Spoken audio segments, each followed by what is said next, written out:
मैं अरविंद बनवाल BBDSS मटेम गाजीपुर से क्लास 10 के बच्चों के लिए आज द्विघात समीकरण का थर्ड पार्ट अपने YouTube channel study league by Arvind sir के माध्यम से प्रस्तुत कर रहा हूँ। इसे आप ध्यान से समझें तथा इसमें जो भी बातें न समझ में आए उसे आप कमेंट अवश्य करें। पूरा वीडियो देखने के बाद इसे लाइक करना न भूलें। यदि अब तक आपने चैनल सब्सक्राइब नहीं किया है तो वीडियो प्राप्त करने के लिए चैनल को सब्सक्राइब अवश्य करें। तो द्विघात समीकरण में समीकरण के मूल, जैसा कि हम पढ़ रहे थे, समीकरण के मूल ज्ञात कीजिए। तो जैसा हमारा समीकरण है x - 1/x =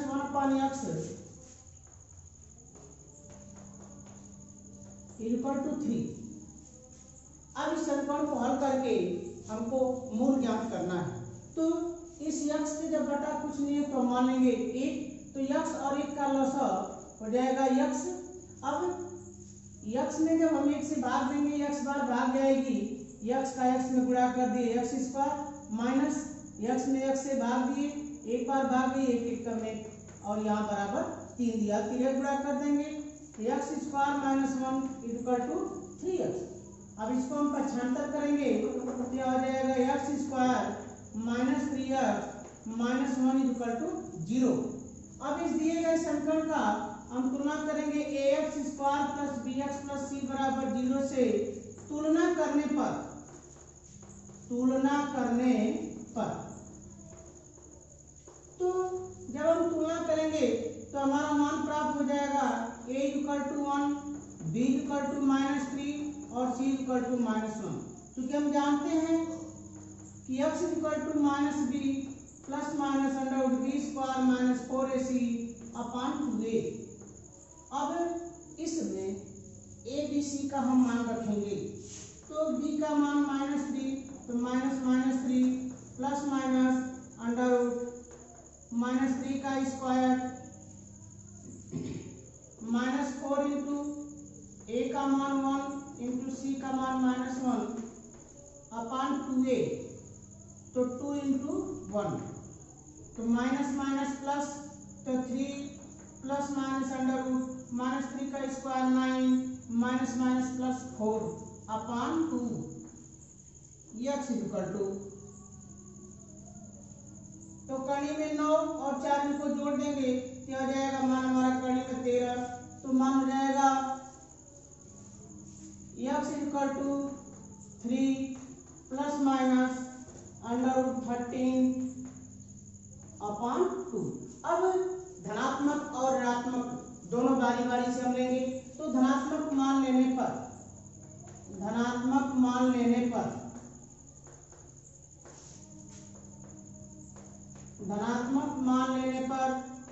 तो धनात्मक मान, तो समीकरण के दो मूल होंगे अल्फा और बीटा।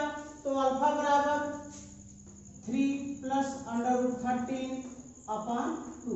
ऋणात्मक मान लेने पर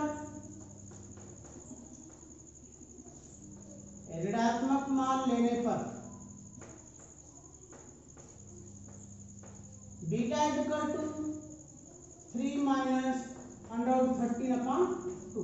ये हमारा आंसर हो जाएगा दिए हुए प्रश्न x - 1/x = 3 का, कि अल्फा = 3 प्लस √13/2 और बीटा = 3 माइनस 13/2।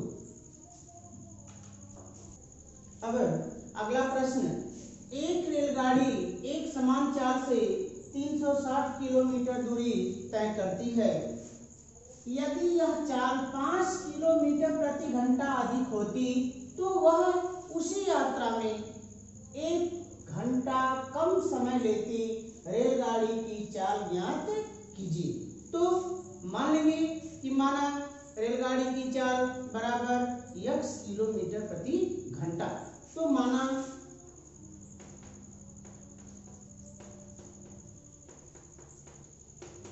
रेलगाड़ी की चाल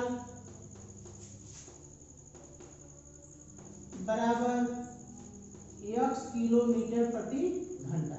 अब टोटल दूरी दी गई है 360 किलोमीटर।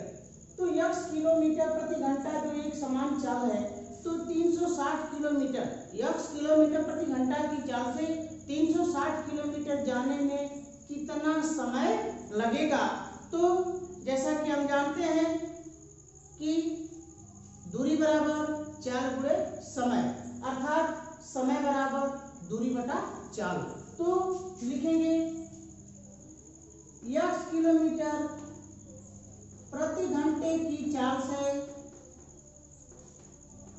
से 360 किलोमीटर जाने में लगा समय,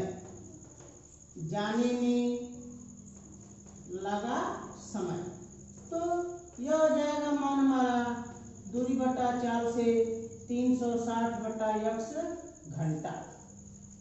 अब करा यदि यह चाल 5 किलोमीटर प्रति घंटा अधिक होती, अर्थात पूर्वज चाल है x किलोमीटर प्रति घंटा, तो 5 किलोमीटर प्रति घंटा जब अधिक होती, अर्थात यह हो जाएगा x plus 5 kilometre per hour.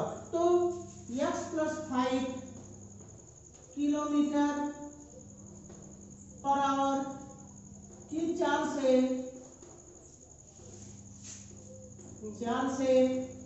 360 kilometre जाने में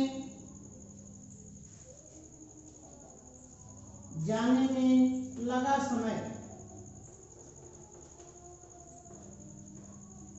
तो यह मान जाएगा 360 बटा x घन 5 घंटा।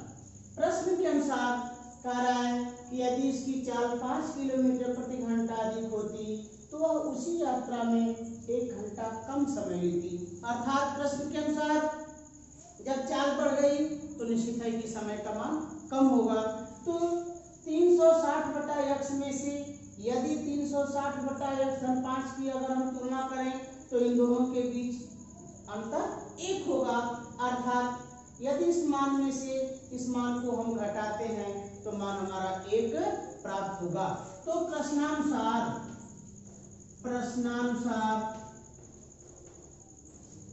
360 बटा x माइनस 360 बटा x प्लस 5 इक्वल टू 1। अब लसा लेंगे तो लसा x इंटू एक्स प्लस 5 क्या हो जाएगा 360 into x plus 5 minus 360 x equal to 1। अब इधर गुणा कर देंगे तो 360 एक्स प्लस 360 का 5 में गुणा करेंगे तो हो जाएगा 1800 माइनस 360 एक्स बराबर 1 में गुणा कर देंगे तो हो जाएगा एक्स स्क्वायर प्लस 5 एक्स। अब इसको सरल करेंगे तो सबको एक तरफ पक्षांतर कर देंगे, 360 एक्स से या माइनस 360 एक्स कट जाएगा, 1800 को हम इस साइड ला देंगे तो यह मान हो जाएगा हमारा x square plus 5 x minus 1800 equal to 0। अब 1800 का ऐसा खंड करना है कि चूंकि यहाँ पर ऋण चिन्ह है तो घटाने पर मान हमारा 5 प्राप्त।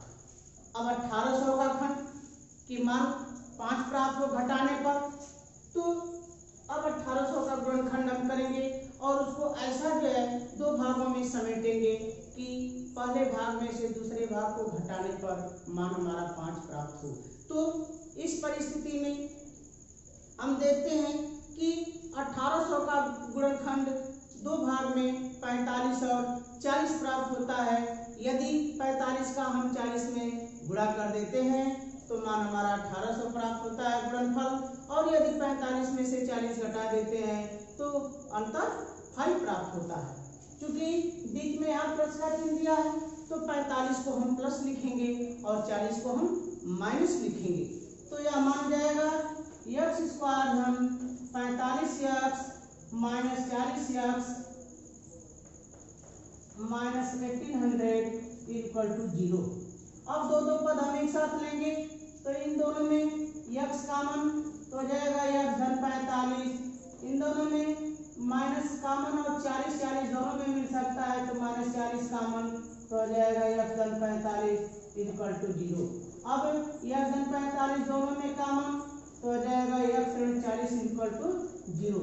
क्योंकि एक पद यह हो गया दूसरा यह हो गया, दोनों का गुणनफल बराबर 0।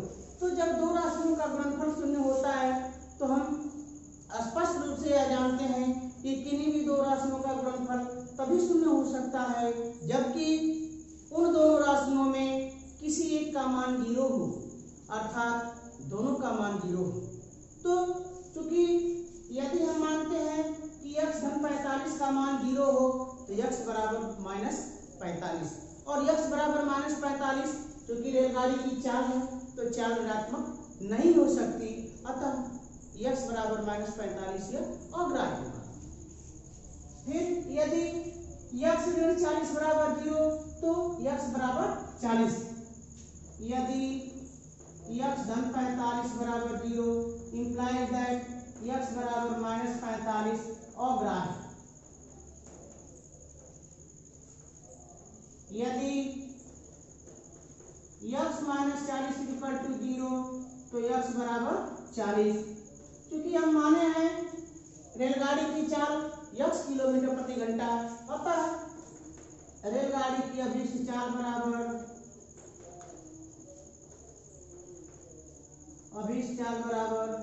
40 किलोमीटर प्रति घंटा।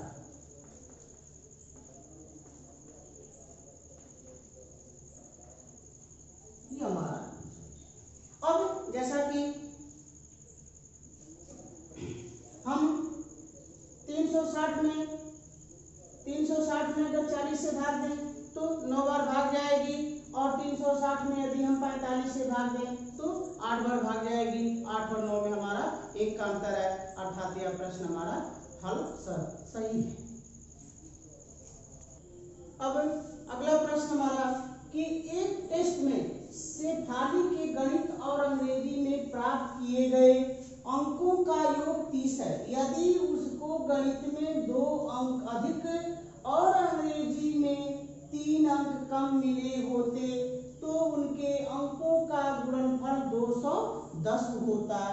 उसके द्वारा दोनों विषयों में प्राप्त किए गए अंक ज्ञात कीजिए।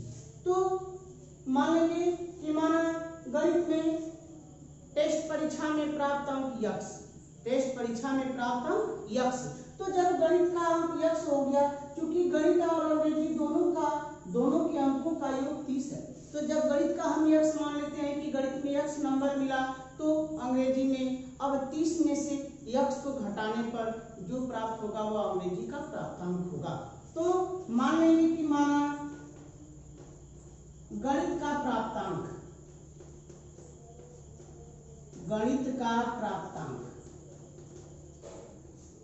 बराबर x, तो अंग्रेजी का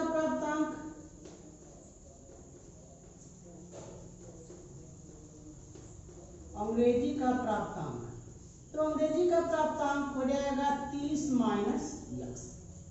प्रश्न के अनुसार कह रहा है कि यदि गणित में 2 अंक अधिक, तो गणित का अंक है x, जब 2 अंक अधिक होगा तो x धन 2, तो और अंग्रेजी का अंक करे कि 3 कम मिले होते तो अंग्रेजी का अंक है 30 माइनस x। अब इसमें से 3 कम करेंगे तो 30 माइनस x में से जब हम 3 कम कर देंगे तो मान हमारा हो जाएगा 27 माइनस x। तो प्रश्नानुसार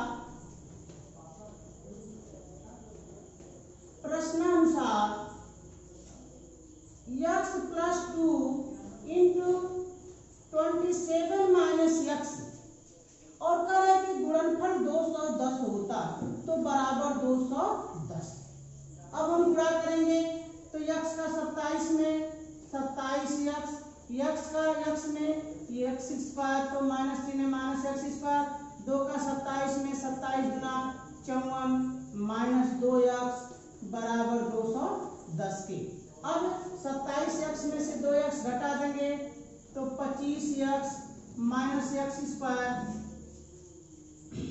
अब इस 210 को इधर लाएंगे तो धन 54 माइनस 210 बराबर 0।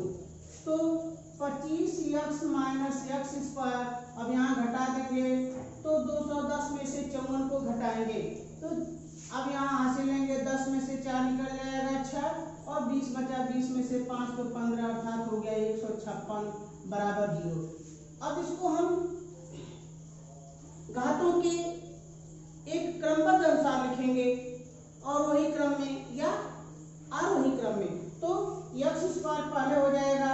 अब चूंकि यह मान ऋणात्मक है तो सब में माइनस से गुणा कर देंगे या माइनस से भाग दे देंगे या सभी मानों को हम इस साइड पर छांटर कर देंगे।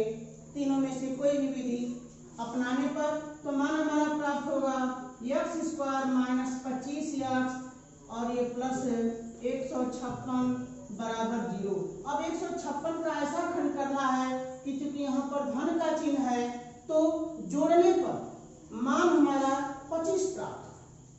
तो 156 का हम गुणनखंड करेंगे और प्राप्त गुणनखंडों को दो भागों में ऐसा हम समावेशित करेंगे कि जोड़ने पर मान हमारा 25 प्राप्त हो। तो हम पाते हैं कि 156 के दो गुणनखंड 12 और 13 जिनको की गुणा करने पर 156 प्राप्त होता है तथा 12 और 13 को जोड़ने पर 25 प्राप्त होता है। क्योंकि मान जोड़ने पर बीच वाले अंक के बराबर लाना है तो बीच में जो चिन्ह होता है वह दोनों संख्याओं के साथ में हम लिखते हैं। तो यह मान हो जाएगा x square minus 13x minus 12x धन 156 बराबर 0। अब दो पद एक साथ लेंगे तो x इसमें कॉमन मिल जाएगा तो x ऋण 13।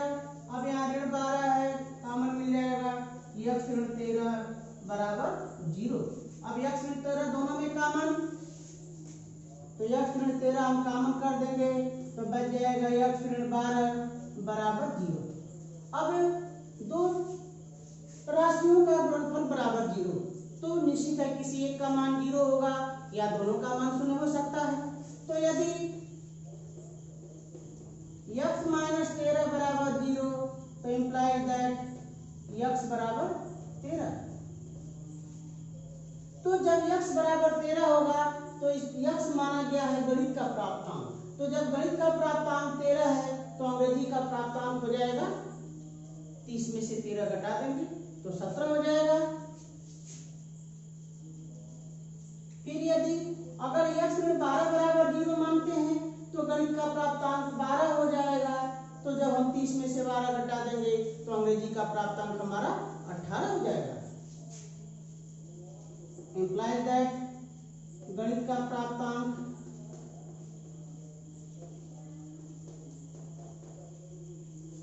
बराबर 13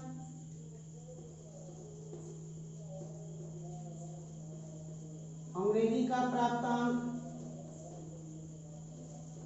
तो 30 में से 13 घटा देंगे यानी बराबर 17। अथवा जब हम x ऋण 12 को लेंगे यदि x ऋण 12 बराबर 0 तो इम्प्लाइज दैट x बराबर 12। अतः गणित का प्राप्तांक बराबर 12 अंग्रेजी का प्राप्तांक तो 30 में से 12 घटा देंगे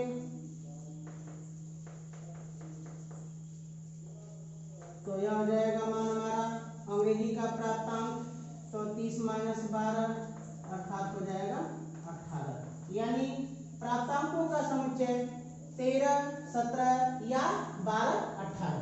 अब दोनों मानों को हम देखेंगे कि हमारा प्राप्त आंसर सही है अथवा गलत। तो जैसा कि गणित का नंबर हमारा 13 और अंग्रेजी का है 17 तो हम गणित का जो है कह रहा है कि 2 अंक अधिक तो 13 में हम 2 जोड़ देंगे तो 15 और इसमें कह रहा है कि 3 कम अंग्रेजी में तो 17 में से 3 घटा देंगे तो 14।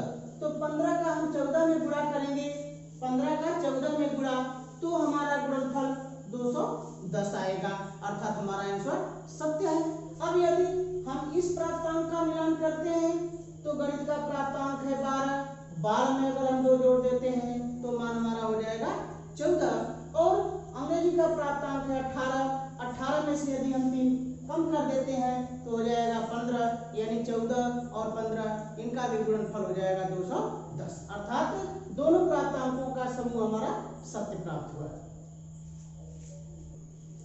अब अगला प्रश्न हमारा 2 वर्गों के क्षेत्रफलों मीटर है यदि उनके परिमापों का अंतर 24 मीटर हो तो दोनों वर्गों की भुजाएं ज्ञात कीजिए। तो मान लेंगे कि माना पहले वर्ग की भुजा x मीटर और दूसरे वर्ग की भुजा y मीटर। तो माना पहले वर्ग की भुजा बराबर x मीटर, दूसरे वर्ग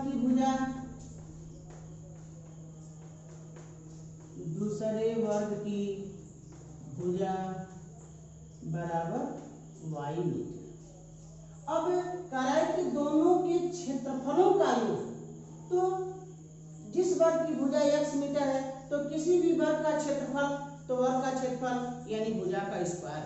तो पहले वर्ग का क्षेत्रफल, तो पहले वर्ग का क्षेत्रफल हो जाएगा x स्क्वायर और दूसरे वर्ग का क्षेत्रफल हो जाएगा y स्क्वायर। तो प्रथम शर्तानुसार कह रहा है कि दोनों के क्षेत्रफलों का योग यानी x square plus y square. तो प्रथम शर्तानुसार अकॉर्डिंग टू फर्स्ट कंडीशन, तो प्रथम शर्तानुसार x स्क्वायर प्लस y स्क्वायर बराबर 468 के मान लेते हैं समीकरण नंबर 1। अब कह रहा है दोनों के परिमाप, तो वर्ग का परिमाप, तो वर्ग का परिमाप यानी 4 गुणे भुजा, यानी पहले वर्ग की भुजा अगर x मीटर है तो उसका परिमाप 4x मीटर और दूसरे वर्ग की भुजा y मीटर है तो दूसरे वर्ग का परिमाप 4y मीटर। यानी द्वितीय शर्त के अनुसार हम कह सकते हैं कि 4x में से यदि 4y को हम घटाएं तो मान हमारा 24 प्राप्त होगा। तो द्वितीय शर्तानुसार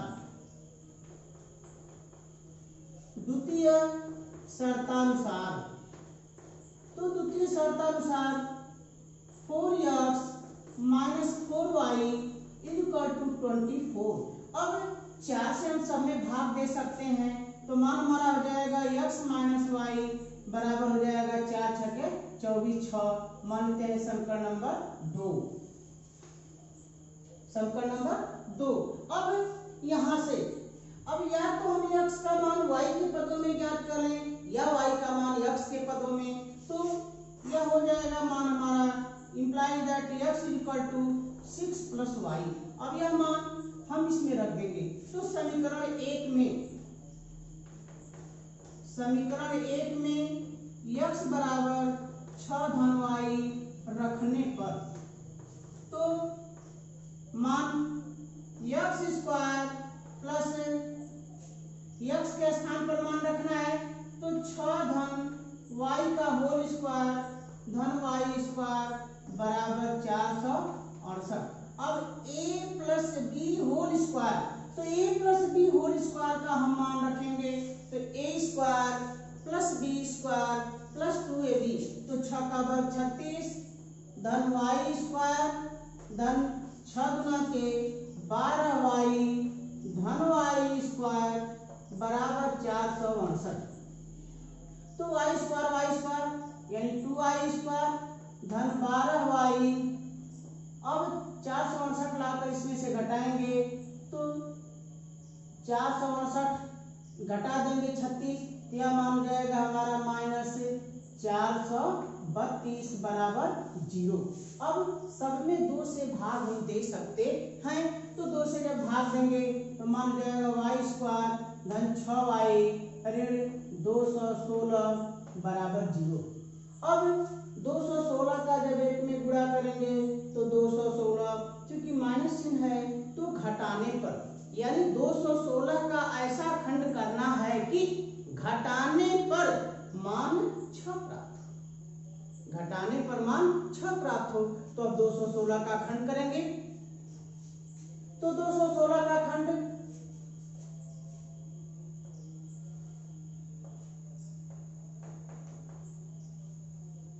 2 से अगर कटाते हैं तो 108, फिर 2 से कटाए 54, फिर 2 से 27, फिर 3 से कटाए 9, 3 से 3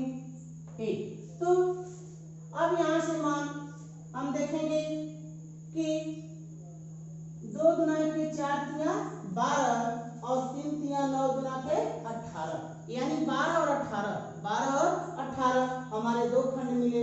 यदि 18 में से हम 12 को घटा दें तो मान हमारा 6 प्राप्त होगा। क्योंकि बीच में प्लस का चिन्ह है तो 18 धनात्मक होगा और 12 ऋणात्मक होगा।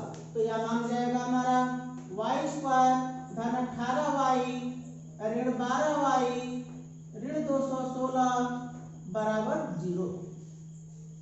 अब दो पद एक साथ लेंगे तो y कॉमन y धन 18 माइनस 12 कॉमन y धन 18 बराबर 0। अब y धन 18 कॉमन तो y धन 12 बराबर 0। अब y धन 12 यदि y धन 12 बराबर 0 तो इंप्लाइज दैट y बराबर 12। अब यह y का मान 12 या तो समीकरण 1 में या समीकरण 2 में हम रखेंगे। तो समीकरण 2 में y का मान रखने पर समीकरण 2 में y का मान रखने पर तो x बराबर मिल जाएगा मान हमारा 6 धन y तो 6 धन 12 यानी 12 6 18 अर्थात x का मान मिल गया 18। यानी x माना गया है पहले वर्ग की भुजा और y माना गया है दूसरे वर्ग की भुजा। अतः पहले वर्ग की अभिष्ट भुजा 18 मीटर और दूसरे वर्ग की अभिष्ट भुजा 12 मीटर। अतः पहले वर्ग की भुजा बराबर 18 मीटर, दूसरे वर्ग की भुजा बराबर 12 मीटर। इस प्रकार यह प्रश्न आपका हल हुआ। अब ये जो भी प्रश्न आप पढ़ रहे हैं सभी हमारे राज्य सरकार द्वारा संचालित एनसीईआरटी किताब से लिए गए प्रश्न हैं। इनमें जो भी चीजें आपको न समझ में आई हो, जो भी स्टेप आपको कंफर्म न समझ में आया हो, उसे आप मेरे व्हाट्सएप नंबर 9838263945 पर पूछ सकते हैं या कमेंट करके जानकारी प्राप्त कर सकते हैं। यदि आपको यह वीडियो अच्छा लगा हो तो इसे लाइक अवश्य करें। धन्यवाद।